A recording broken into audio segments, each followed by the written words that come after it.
spre El. Te luminezi de bucurie. Aleluia! Și nu când te umple fața de rușine. Haideți să privim la Domnul și, Doamne, te rog, să strălucească fața ta peste adunarea de mâncare. Amin! Aleluia! Mărire ție, Doamne! Mărire Dumnezeu Sfânt!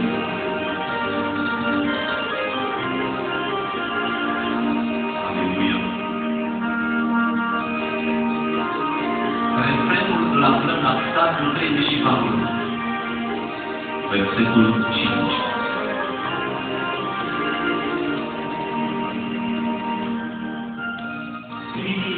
Creștina Domnul, la Sfântul Dumnezeu, la slava ce o are, privind la Fiul Tău. Când din toți privirile pe El, te lumineze bucurie, și nu ți se umple fața de rușine. Când din toți privirile spre El, te lumineze bucurie, și nu ți se umple fața de rușine. Ne bucurăm pe cine este Dumnezeul nostru. Pentru te măi, aleluia! Aleluia! Slavă pentru El!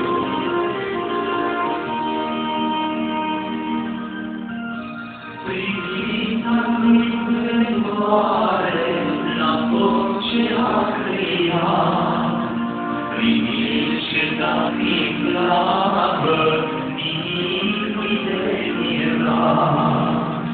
Când din toți privirile spre El, te lumineze bucurie, și nu ți se umple fața de rușine. Când din toți privirile spre El, te lumineze bucurie, și nu ți se umple fața de rușine. Și pentru că s-a curat de noi, să ducem. Trăiască Domnul! Aleluia! Slăvire Tine! Și trăiești! Și ne chema și pe noi la viață. Aleluia! Amin! Urmat pe Domnul, înaintea ochilor, găsesc în El odihnă și sunt biruitor.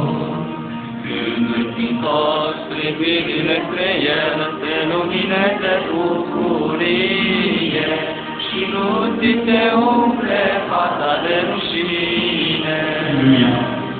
Când din toți privirile spre El, te lumineze bucurie, și nu ți se umple fața de rușine.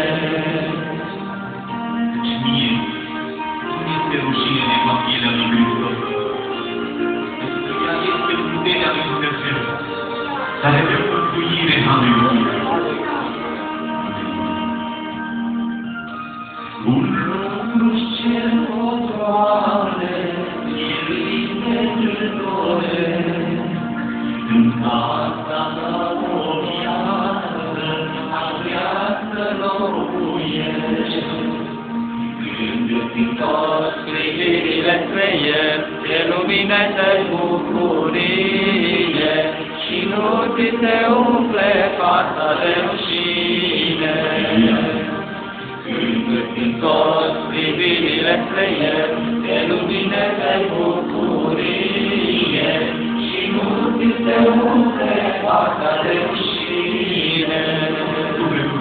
Când din toți privirile spre El, te lumineze bucurie, și nu ți se umple fața de rușine.